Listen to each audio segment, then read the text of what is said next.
two, one.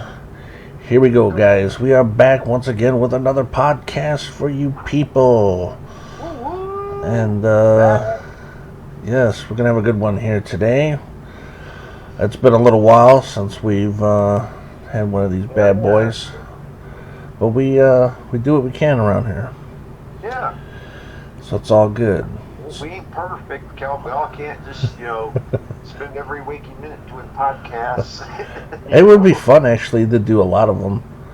Yeah. I don't know, like once a week or something like that. But, it's all good. But anyways, I wanted to start off today by talking about Scott Hall, a.k.a.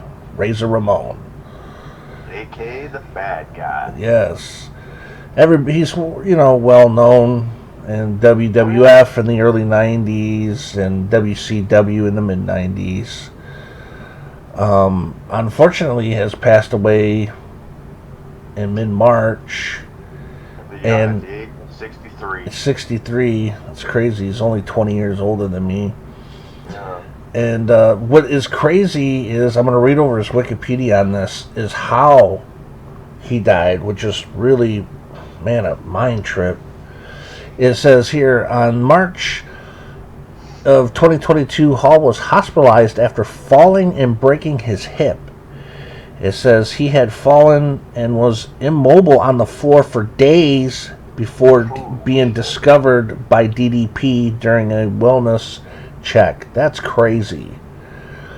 And then once he went to the hospital, it says after Hall was underwent hip replacement surgery, a blood clot was dislodged, resulting in him suffering 3 heart attacks on March 12th, after which he was put on life support. And then a few days later, he was taken off of life support on March 14th, and that was it for him. Wow. Yeah. Can you imagine that? I cannot, dude. I mean, it's like being mobile for 3 days, for 3 days, not being able to, that would suck. Well, not just that. It's just, this came out of the blue. Like, none of us were expecting him just to up and die like this, or at all. I thought anybody that just up and just here one day, gone the next. Yeah, which proves, man, that life is short, man. So we got to be cool to each other, because you never know when your time is up. But this was just so out of the blue, and when I heard about him having 3 heart attacks, I was thinking, well, shit, man, yeah, the wrestling life is pretty stressful, and wrestlers do die from heart attacks when they get older, which I had thought. That's what I thought he died of, is because of the stress of all the years of wrestling. You gotta think about, too, all the years of the drugs and alcohol. Right, yeah, he was a drinker. I figured, it finally caught up to him, but no, this is totally different here. No, this was... So he broke his hip. A simple damn blood clot. Yeah, from surgery. Yeah, wow. Dislodged and broken up, basically. That's what caused him to have the multiple heart attacks. Man, that is just like a mind trip, dude. Yeah. But yeah. I seen that tweet that Kevin Nash sent out saying that they were... Yeah, once the family gets together, they're going to take him off life support. Right. And dude, my heart goes out to Kevin Nash. Dude. Oh, yeah, it was his best friend. Yeah, I mean, dude, growing up in the 90s in WCW, from that whole time, you guys figure them guys were like... On top. They were like simply more than just friends. I mean, they were like brothers. Right. I mean, you gotta figure the amount of time they spent together, traveling, wrestling together, doing always their appearances together, and just I can't like, I always watch Kevin Nash and Scott Hall's like their road stories about talking about how they were always partying and drinking, and it's just like, man, these guys are freaking cool. Right. But I mean, they were on top of the world in like the mid '90s, dude. wrestling for WCW. Oh yeah. I mean, they were big in WWF. Yeah. You know, I I'm mean, talking about when they got together in WCW, when they started that whole NWO deal. Like right. when he first came out on WCW Monday Nitro, nobody had any idea that he was jumping over to WCW. Everybody thought when he came through the crowd and came in the ring and stopped everything and cut his promo. Everybody thought that was Razor Ramon coming from WWF to start a WWF versus WCW war. Right. And I always thought, like, dude, that would have been cool. Like, having the WWF guys show up on WCW TV and WCW guys showing up on WWF. But come to find out, that wasn't the case. That his contract was up at WWF. He was now in WCW. And then, like, 2 weeks later, Kevin Nash came out, and that whole NWO deal started. Right, which is a smart move. Yeah. Help build that company. They did. I mean, they're big time. I mean, you go back and you look at WCW before the whole NWO. I mean, it was entertaining. But it was just like, you know, it was just like the same people in the same positions. And then it's like when Scott Hall, Kevin Nash came over, and that's what, remember, that turned Hulk Hogan even heel. Right. Yeah, that's true. Yeah. And when they did all that together, dude, it was like crazy. I mean, that's money right there. Oh yeah. I mean, coming out with the whole NWO deal, with the merchandise. I mean, dude, you've seen the merchandise everywhere with NWO. They had it.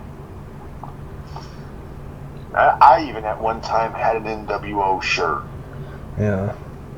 I remember a lot of people did back then. Yeah, I mean, that was like the biggest deal because of all the groups in wrestling, like, the NWO was like a whole different deal. Like, these were like just like a, you know, characterized to be like thugs. You never know where they're going to be, when they're going to pop up, and who they're going to attack. Right.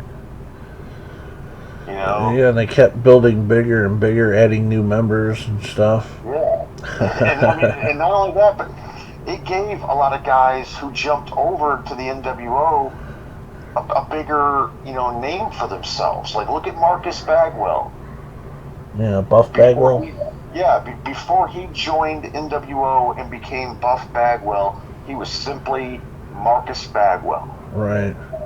And when he jumped over to NWO and became Buff Bagwell, look at what that did to his career. It definitely helped. Yeah. A lot of wrestlers who went NWO, you know, got a bigger name because of that. Oh yeah, definitely. You know, it definitely it made people watch big time. I mean, that was back in the fucking fantastic days. Yeah. The late 90s in wrestling was fucking cool, fantastic, organic. Well, not just that, but like, you know, you had not just had the NWO, but you had the whole Monday Night War going on. Right. Like you had WWF. They were over there doing different stuff with their company. Right. You had WCW stepping it up with NWO. And then it's like, man, it was back then. You were fucking excited. Yeah. To be a wrestling fan. Like, you had multiple. You had companies. You also had ECW doing their thing. Yeah. You know, so it was fucking cool. If you were alive back then watching that shit during that time, you definitely were loving wrestling back then. Yeah. Versus now, it's garbage now. Yeah. What I like seeing back in the day when you had those big three, WWF, WCW, and ECW. Hell yeah. When you started seeing, like, wrestlers go to other companies, like when you saw Scott Hall show up at WCW Nitro when he'd been wrestling with the WWF since, I think, like 92 as Razor Ramon, and he came in as, like, when he went to WCW and came out, you're like thinking, holy shit, dude, Razor Ramon's on WCW television, you know? Yeah. You would see that from time to time, wrestlers jumping from one to the other. And you see like wrestlers who really wouldn't be like, look at Stone Cold Steve Austin.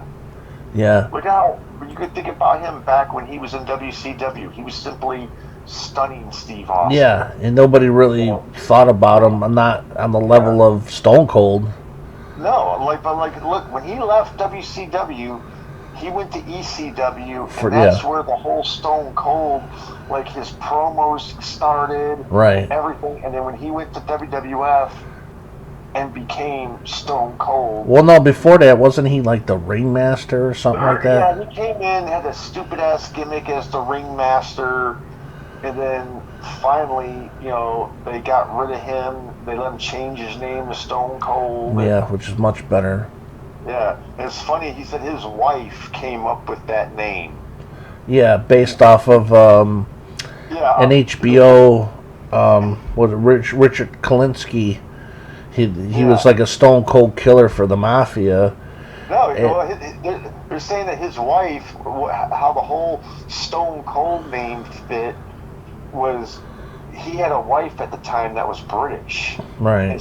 And she had made him some tea, and she set the tea down, and she told him, you know, drink your tea before it gets stone cold. Oh, okay. Because I thought it was based off of that mafia.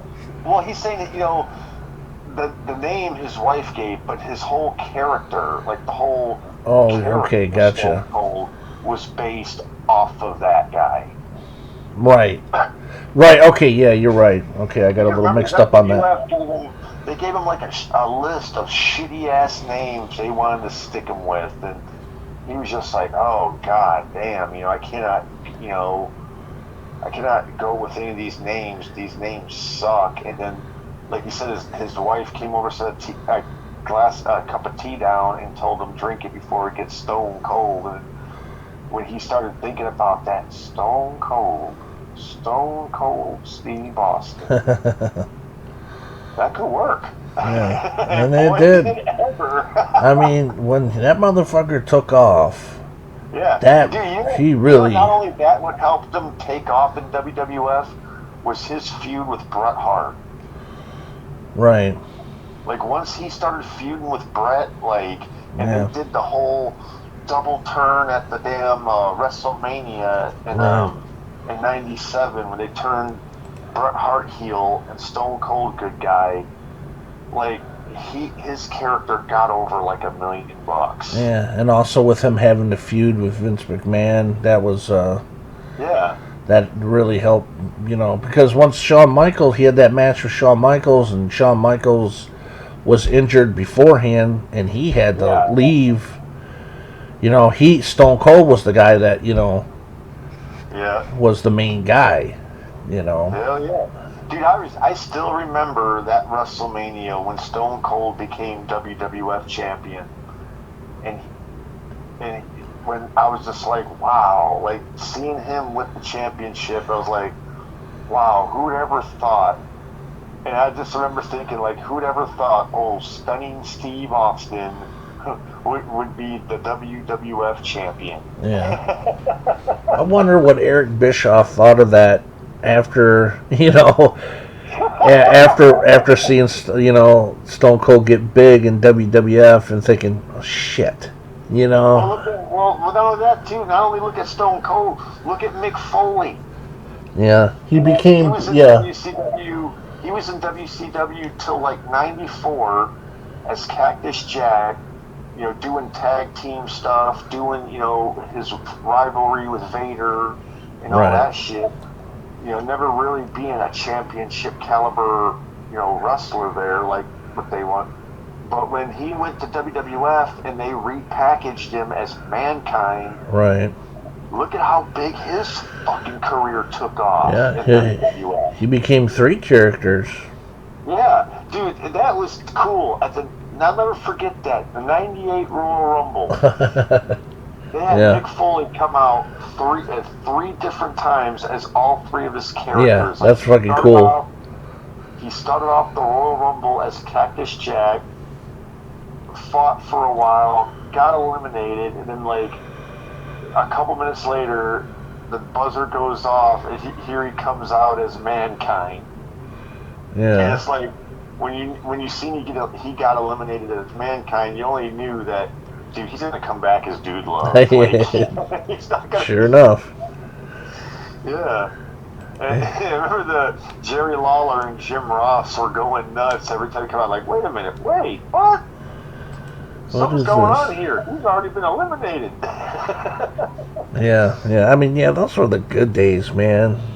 Yeah. That's just back when we were teenagers watching the stuff, and every week, and it's just, I don't know, it's just a different time, different atmosphere. It was organic, and now everything just feels like garbage.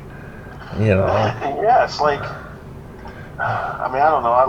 I honestly gave up on wrestling like a couple of years ago. I don't keep up with it. Right, I know. Just through YouTube, a little bit. Yeah. Of what's going on. It's like, yeah, whatever. But man, back in the '90s, just like it was, you looked forward to every Monday night. Yeah. To see what's going to happen on either Raw or Nitro. This is why competition is healthy. Yeah. It's because it keeps you motivated, man. Yeah.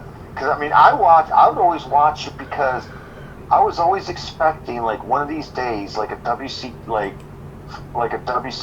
wrestler would show up on WWF, or WWF would start. Like, they were like teasing you on sometimes. Like, remember they had DX, like Triple H, X-Pac, and the New Age Outlaws.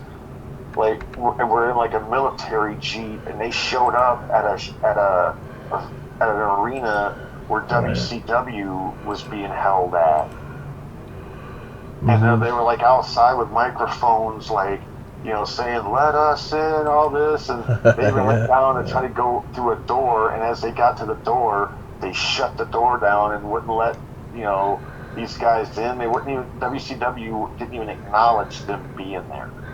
Oh, I know. But they later asked Eric Bischoff about it, and Bischoff pretty much told them, like, if I could go back and do it all again, I would have left that door wide open. I'd have let them come on in. Oh, yeah. I'd let them come to the ring, and we could have had the big DX, NWO standoff. That would have been very interesting and cool to see WCW wrestlers wrestling WWF wrestlers. Yeah, but like dude. And you know what's funny? We got that in 2001, but we basically got like I forget who said it, like, but I think Jim Ross said it, like, we got like a watered down version WCW WWF, because when they did the whole purchase, they didn't have any of those, really didn't bring in no big name WCW players. Like, originally they just brought in like all like the mid-card guys, like guys like Chavo Guerrero, right, Hugh Morris, Lance Storm. Yeah, just imagine in the late 90s if they were to wrestle each other for one big event. Yeah, one big event, WWF versus WCW, like how they would do, like, all, like, you'd have the WWF champion versus the WCW champion, the tag champions versus their tag champions. Right. Oh man, that would have been. Dude, that would have been sweet. Can you imagine Scott Hall during their prime? Yeah. Versus the fucking New Age Outlaws. Oh man, yeah. That would have been.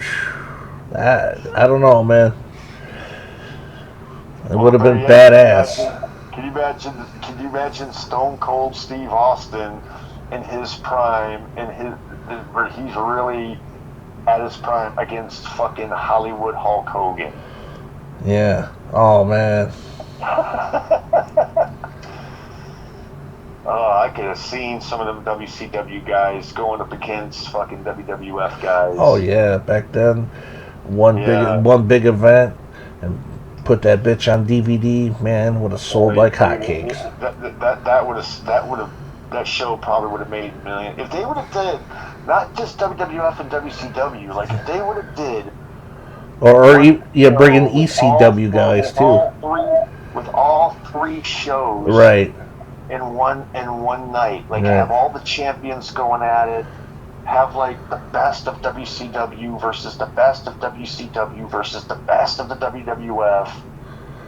Like, dude, that would have made fucking Yeah. bank. The best of the best of the best. Yeah. That would have You know been what's tits, funny, man.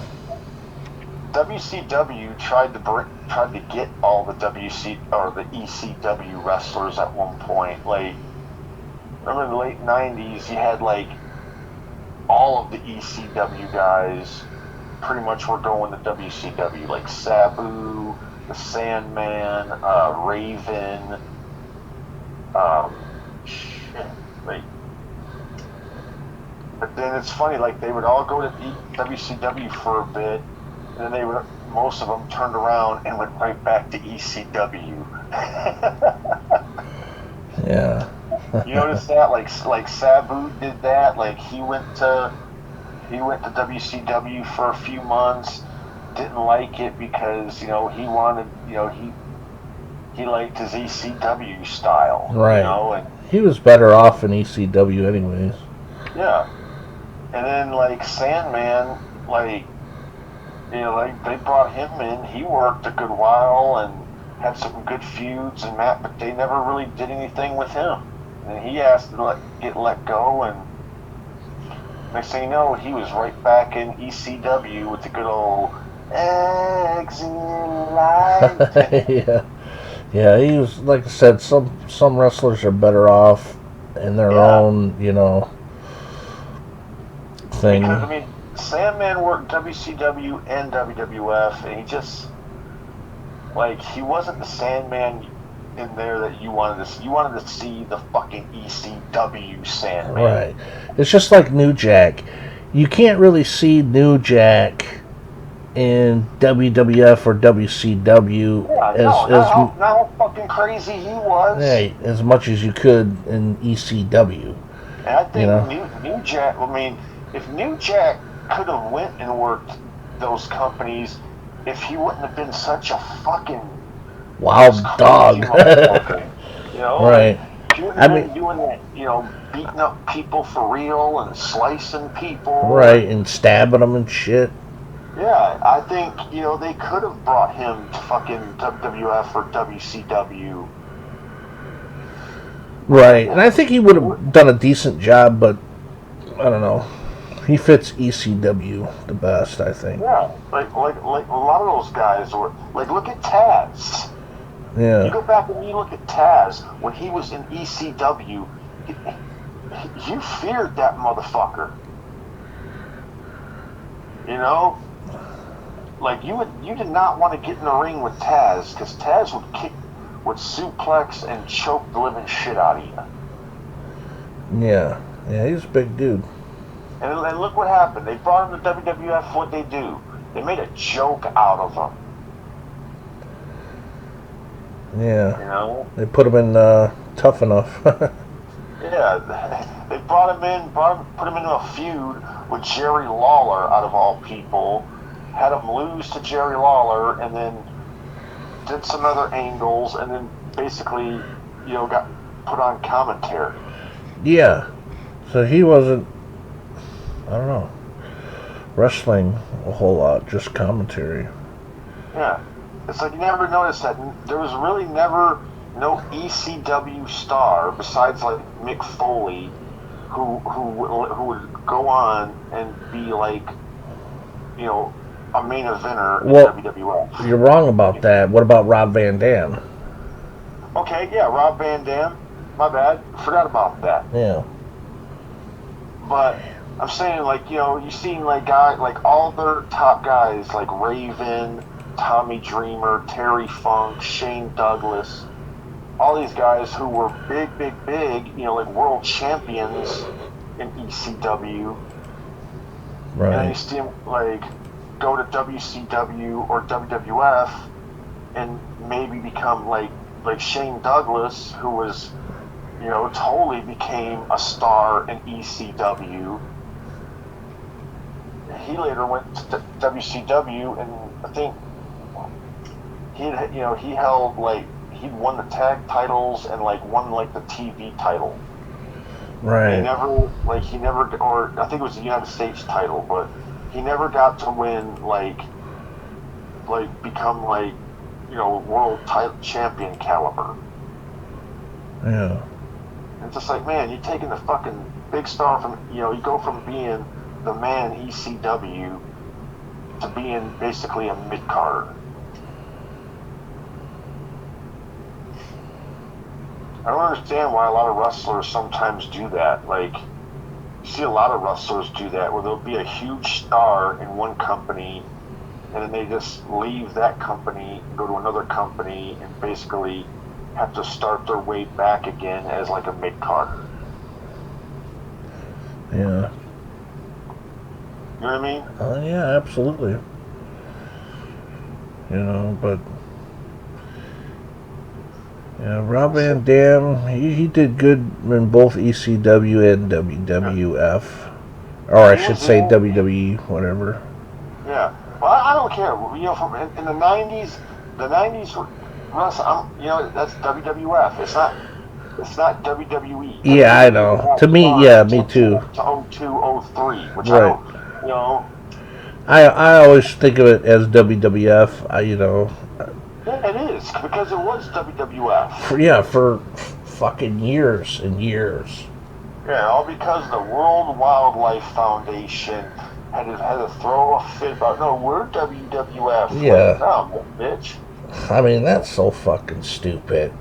And it's like, well, fuck it, we'll just change it. We'll just change the F to an E and call it WWE. Yeah, get the F out of there. Yeah. I like that commercial, by the way. That was fucking smart. That was old school. Yeah, I love that. I'm gonna get the F out of there. That's what I remember when back in the day when they first were starting that whole deal, when Stone Cold, remember, walked out on him. The next week they had the fucking Rock show up, and he was saying about Stone Cold and all the wrestlers in the back. He's like, there's not anybody that wants to be here. Then get that F out.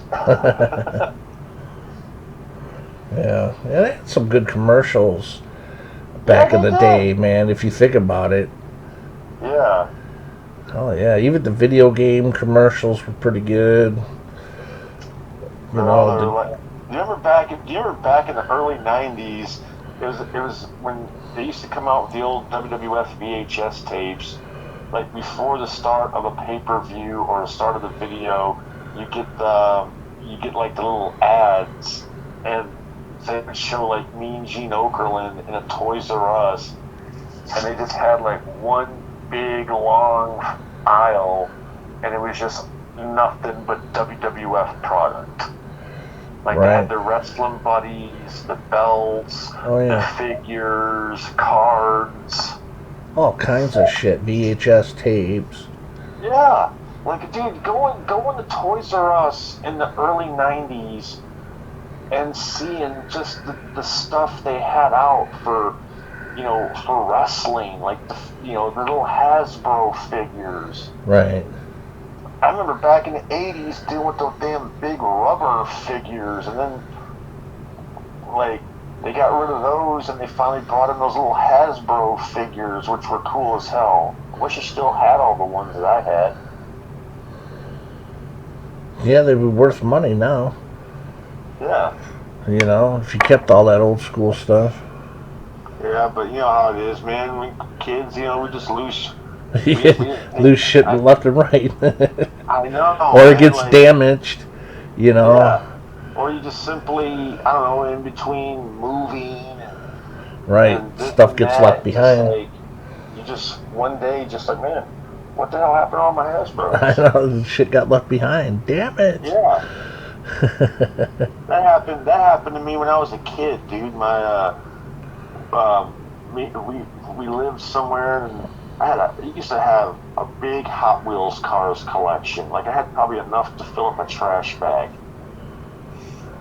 and I used to leave those things everywhere. And my mom got on to me one time about it, and for punishment, she scooped them all up, put them in a bag, put them in the attic of the house, and later on we moved and we left them there. Oh, man. And it sucks because I remember all the cars that I had. I had like the Dukes of Hazzard cars, you know, the Fall Guy cars. Like I had all the good Hot Wheels cars. Probably a lot of them probably be worth money now. Yeah, you never know. Certain things that you don't think are worth nothing, they end up being worth a lot. Yeah. You know, it's crazy. I know as of right now, video games have gone way up in value. You know, certain ones have gone really far up, and you're thinking, well, what the hell? Yeah. You know, that reminds me, I was watching, like, one of my older videos, like, one of my first videos of, you know, looking around at disc replay and looking at the video games, right? Yeah. And I noticed, like, all these wrestling games are $4.99. I'm like, shit, why didn't I jump on it then? Oh, no. You know, this was back in 2017, and I'm watching this, and I'm like, damn it, I wish I would have just grabbed all these wrestling games back then. Yeah. You know, It's instead like, of now, they've jumped way up in value. Yeah. Like, you used to go out and see, like, the wrestling games, like you said, $4.99, Right. $5, or whatever. Right. Maybe one day I'll get that. Yeah. I just I kept thinking back then, like, oh, I'll get it. They'll drop down maybe a little bit more, and when they do, I'll grab them. Yeah. And sure enough, it goes the opposite way. I'll find it for $1 Yeah. at a yard sale. I'll buy that for $1. RoboCop. Great. I'll go with that for $1. That's a fucking classic. But yeah, that's crazy. I was looking at, like, my first video of Out and About, and I'm like, man, those prices are really good. And this was only, what, 5 years ago? Dude, What the hell? It'd be funny, you look at that back then and see now, and then you flash forward to like 5 years later, and you go back, you look at the same games, and they're marked up to like $15.99. Yeah. A lot of them are. I mean, some of them haven't jumped up too much, but you know, some of them, like Here Comes the Pain. I like back then I could have got it for $15. I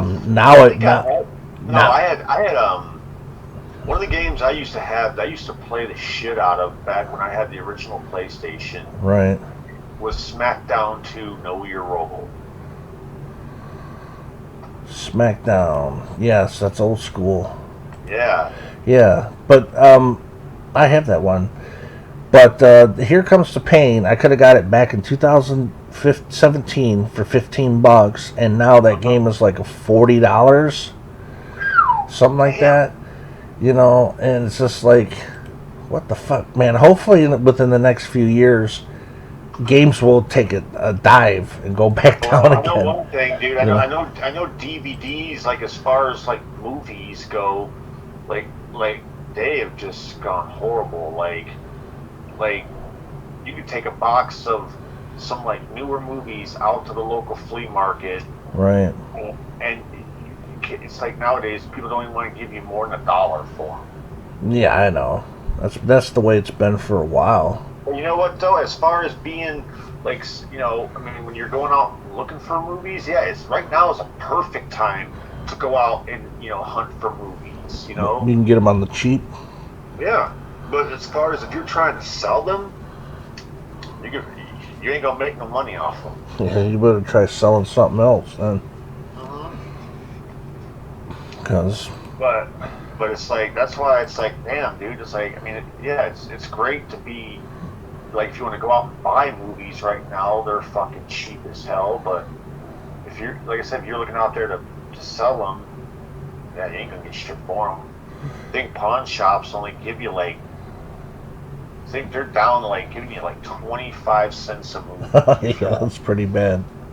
Yeah, they buy them for 25 cents and they turn around and resell them for $1. Yeah, well, I gotta make money, I guess. I tell you what though, the best score I ever got up there, and it's funny because I went to Walmart right before, and I was going to buy this at Walmart, and I was willing to spend 15-20 bucks on it. It was the entire Paranormal Activity collection.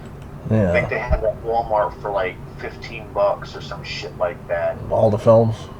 Yeah, and I got there and I looked for it and I noticed it was out. I was like, damn, well, oh well, I guess I don't need it that bad. So I left there, went up to the local pawn shop, went in, looked at the new, they always keep the newest movies near the back, so I would always go to the back first to see what's new that they're just now putting out. And just luckily enough, the guy was, had a whole box of movies they were just getting ready to put out for sale. Oh, good timing.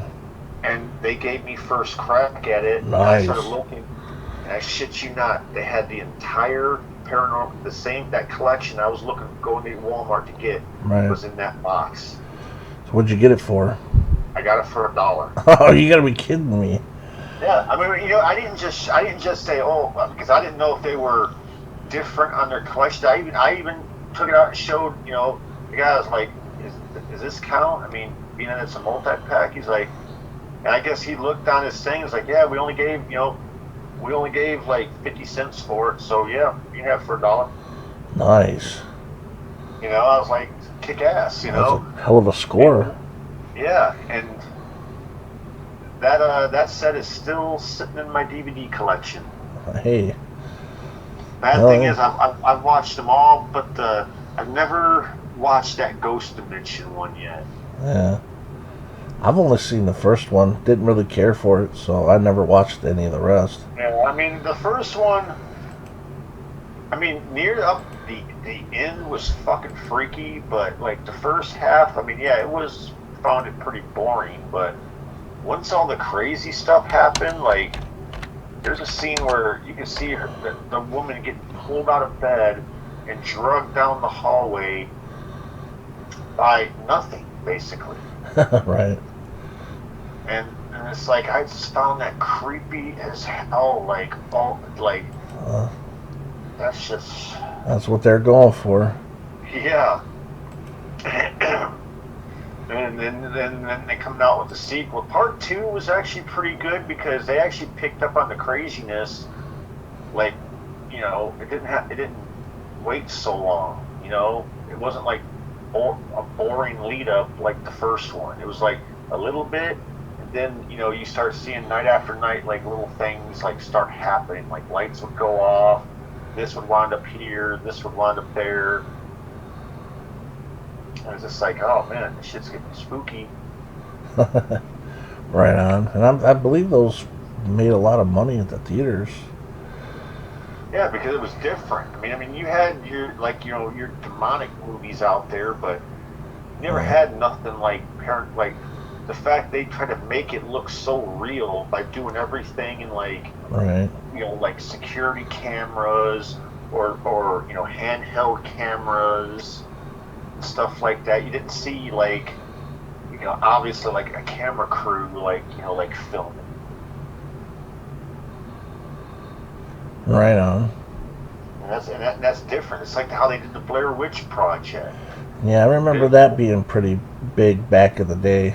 Yeah, dude, what got me is everybody thought that was real. Like, everybody thought, the way they played it out, everybody thought these 3 people were dead. Actually went missing. Yeah, but then until you start seeing them on, like, Jay Leno and shit, they're like, wait a minute. I remember, about a week or 2 after that movie came out, everybody was freaking out, like, oh, man, what happened to these people, this, that, then they all appear on fucking, Jay Leno saying, yeah, people, it was just a movie. We're alive. Well, they started doing interviews on, talk shows and whatnot. But the way they did that movie, bro, was like... Yeah, it made a lot of money. Yeah. They even made a sequel to it. The sequel was actually better because it was an actual movie. Right. 3 people like going around, but it was still the same kind of like spooky shit. Like, yeah, it had a good story to it. Yeah, if you ever watch it, Ken, the ending will fucking trip you out. I've seen the sequel. I like the story to it, but it's been such a long time since I've seen it. Yeah. Remember, they think at the end they know that the chick's a witch and she's doing all the bad shit and this is going wrong, and they find out like when they're caught by the police, you figure like all this shit was just shit in their head. Like they thought their van got totaled out, and it's fucking. They show it the next day like not a dent on it. Wow. Yeah. It even tricked like you think video footage would never lie, but it actually did. Like somehow that witch like even doctored the video to make it look like these people who are actually good people were really bad people, like committing murders and shit. And they're like, wait a minute, it didn't go down like that. That tape is wrong. Oh my God, flipping out at the end, dude. He was like, that tape is wrong. This is fucking bullshit. Yeah, I haven't seen it in a long time, but if you ever find it, dude, check it out. Watch it again, dude. It's trippy. Yeah, there's a lot of good trippy films out there. Yeah, they got a lot of superhero movies. That's the in thing now. I don't know why. I don't get into superhero movies. It's not your thing. I just never have. Like, it's just, I don't know why. Like, I never watched the Avengers. Never watched any of these. Like, the only, as far as like superhero movies I've watched the first couple X-Men movies. Right. Watched Deadpool 2. Yeah, well, those are pretty good. Yeah, oh fucking yeah, right, dude. I love the Deadpool. Yeah, those are rated R, man. You can see all kinds of violence. Yeah. But as far as like Avengers, Iron Man, all the other ones like Thor, Captain America, for some reason I just never got a chance to really sit down and watch those. Well, why is that? Because I guess maybe it's because I'm more like I ain't really a superhero type guy. I'm always the slasher, gory horror movie guy. Yeah. I mean, don't get me wrong, I like all kinds of movies, but I've always just been a big horror guy. Oh, I hear you. I mean, it's just preference. Growing up in the 80s when you had all the great horror films of like Friday the 13th, Nightmare on Elm Street, Texas Chainsaw Massacre. Right. All the greats. It's like, man. Yeah, John Carpenter films. Yeah. And then you watch one of these like superhero movies, like, oh yeah, typical good guy. Good guy's gonna beat the bad guy. Blah blah blah blah blah. Well, some of them are pretty damn good. Like, I really enjoyed Joker. I thought that was pretty. Joker was good. I do have to admit. You did see it. Like his portrayal in that movie was far different than any of the other Jokers. Like, yeah, this was like a dark tone and everything. I didn't know you seen it. I did see it. Remember I told you I picked it up I think on a Black Friday sale. Oh, okay. I don't recall. And I watched it, and I remember I told you like it was. I thought the one part was weird where he has like a freak out, and he goes to the fridge and he pulls all the shelves and shit out of the fridge, and it just like goes in the fridge and shuts the door.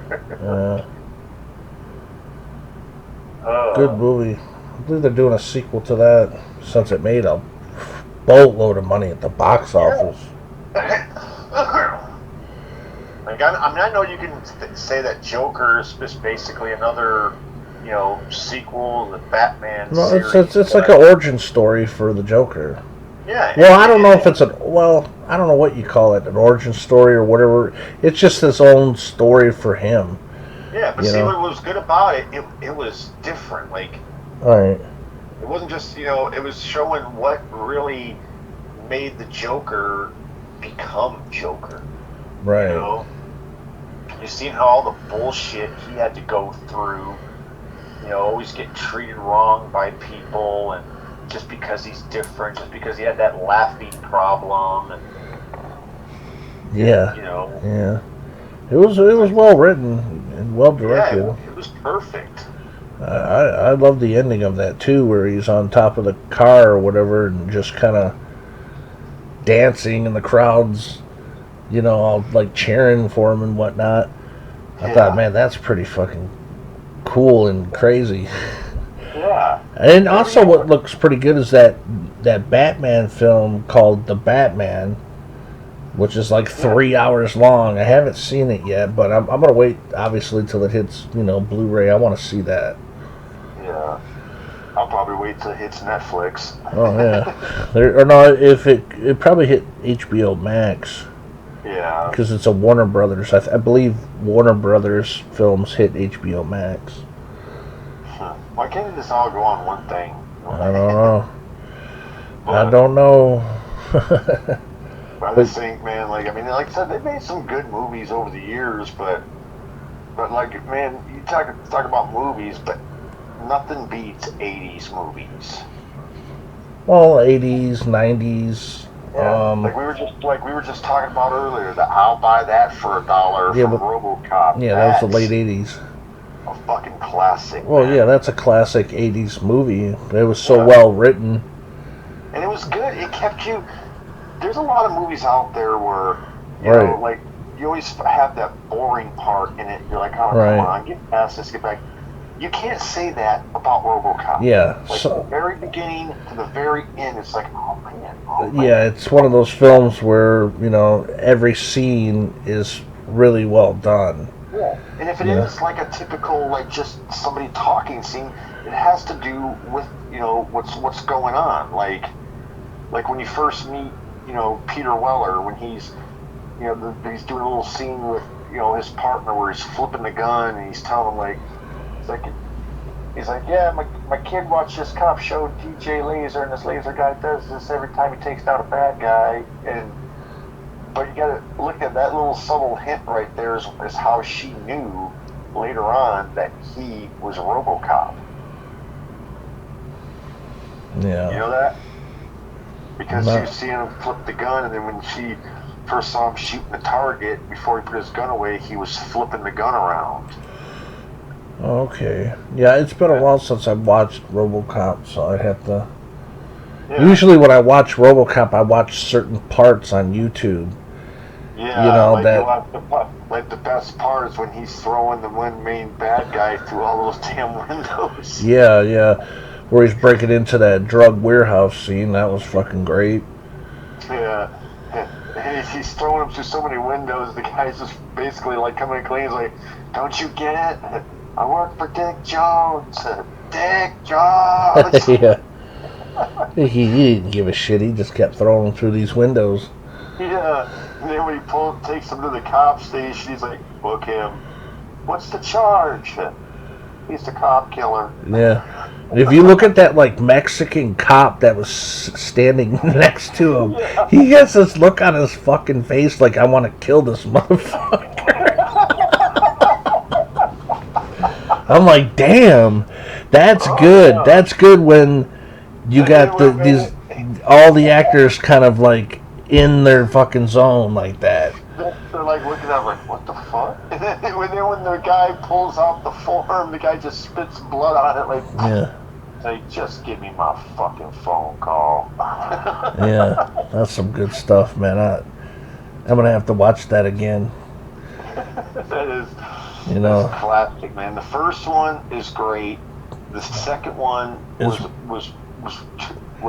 as good as the first, but it was damn good. Yeah, it held its own. That's for damn sure. Yeah, it had its own coolness to it and everything. I really liked the second one. But I remember before Part 3 came out, they were doing the little, like, what do you call it, teasers. Used to do the little teaser commercials that were letting you know that, you know, another RoboCop movie was coming out, and I remember being stoked about it. Like, hell yeah, man, another RoboCop movie. Yeah, RoboCop 3, where he's like flying, you know. Yeah, oh my god, total disappointment. Yeah, dude. the dialogue is such garbage. I was just like, nah. The whole, like, The movie was horrible. You know, everybody always says, "Oh, well, look at the good part thing of the movie." Guess what? There is none. You watch that movie 50 times, and there's nothing good about that movie. Nothing. It was bad acting, bad dialogue. Bad dialogue. The fact they kill off, you know, that Lois chick, right? And then making like flying. He's gonna battle. Yeah, he's got like a rocket. A fucking like I don't know, like a Chinese fucking cyborg. Yeah. Yeah, but the only thing they did right about that movie is I did like some of the casting they did. You know? Some of the casting was pretty good. Like, had Mako in there. Like Robert John Burke, who, you know, took over Peter Weller's role. I think he, you know, and I look at him and I'm like, yeah, he can play, you know, a RoboCop. Yeah. He looks like, you know, RoboCop, but yeah, he does. But I'm saying, and then like, but I mean, even in the, cheesy. Huh? I said some of his fucking dialogue. Oh, I know, and just the way he showed up. Didn't he like shoot through the fucking roof and then come up through the roof? Yeah, like not just of the car. Yeah, you gotta blast a fucking hole in the roof. Right. And pop up through the fucking roof. I mean, how fucking far from reality is that? Well, hey, dude, at least it ain't as bad. At least it ain't at least it ain't as bad as the fucking CGI they got in the goddamn Fast and Furious movies now. You really want me to bet.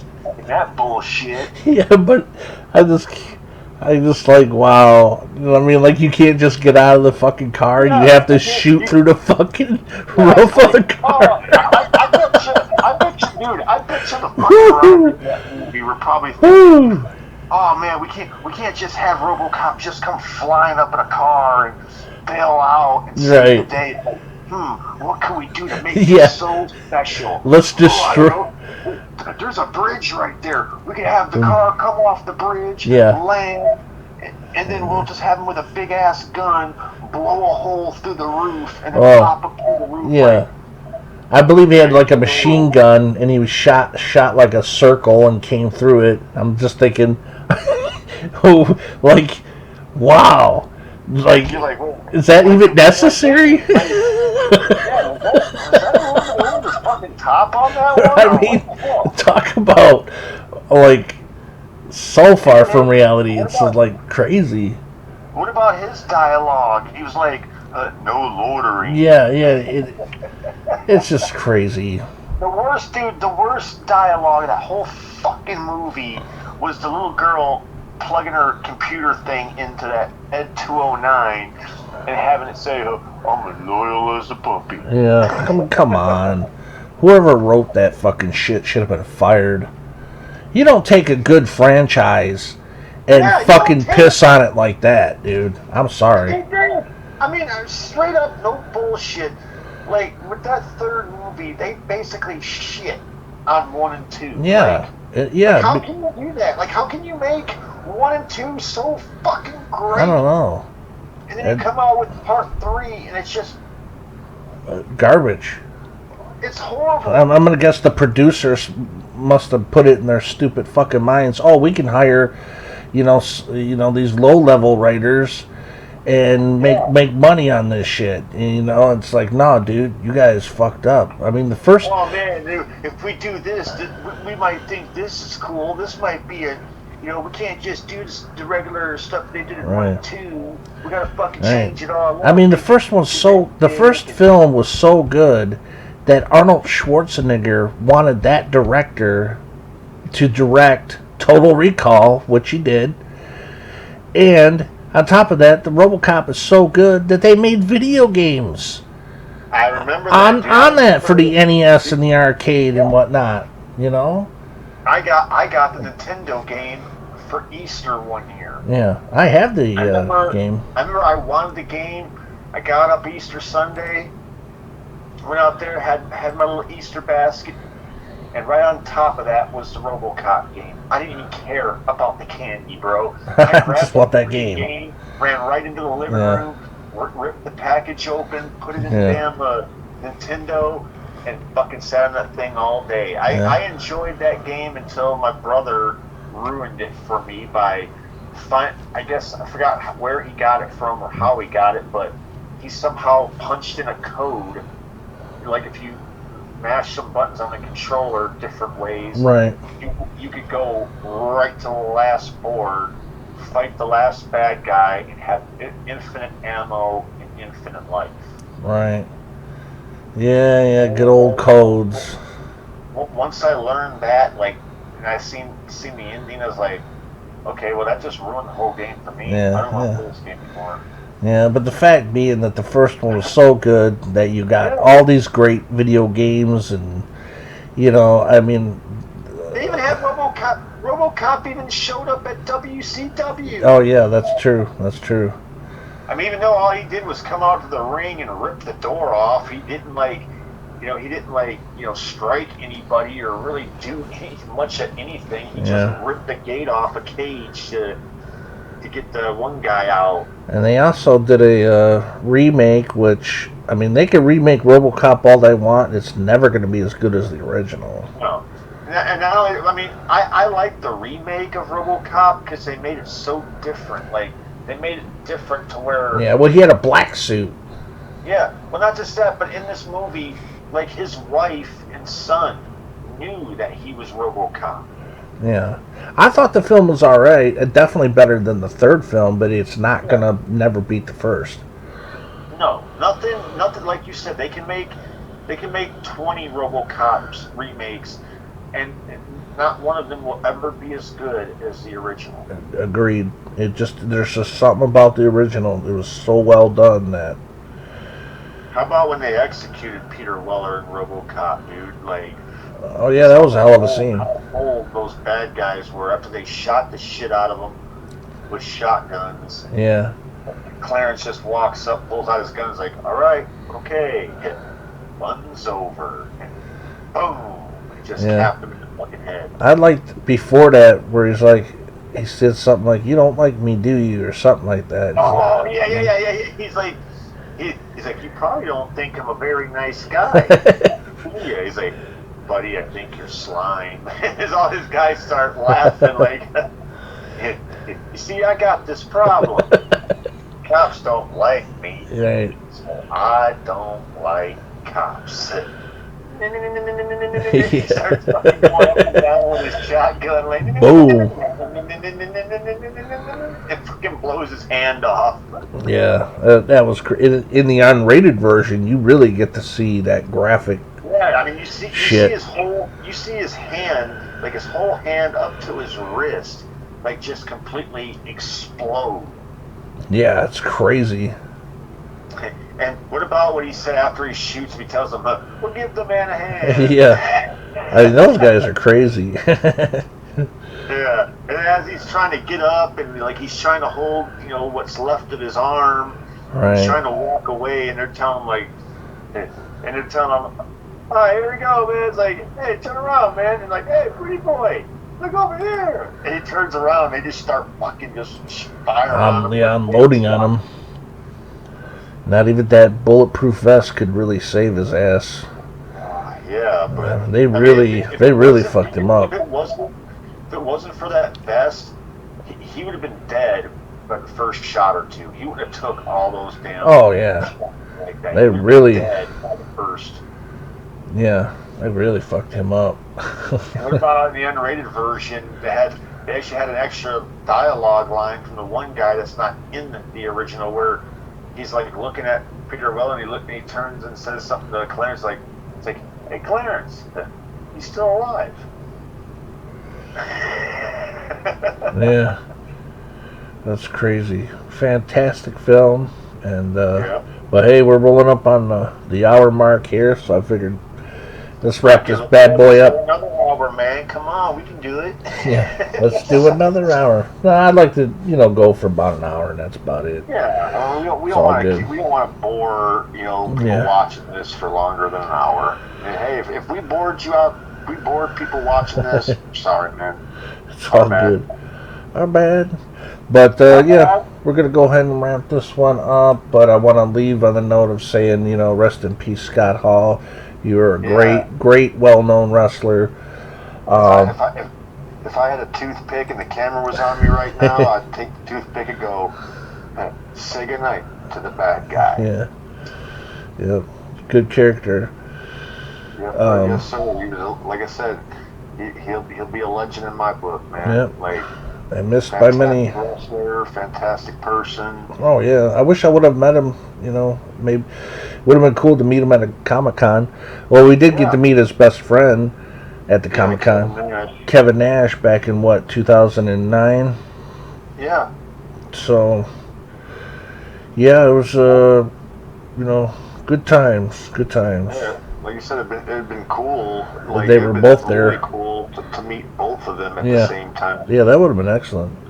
To say that you were standing right there with two of the greats, Scott Hall and Kevin Nash, the Outsiders. Yes, NWO for life. All right, guys. On that note, we're gonna wrap it up, and I hope you enjoyed. One more, like Scott Hall used to always end his promos. One more for the good guys. And on that note, we are out of here. Have a good day, everybody. Have a good one.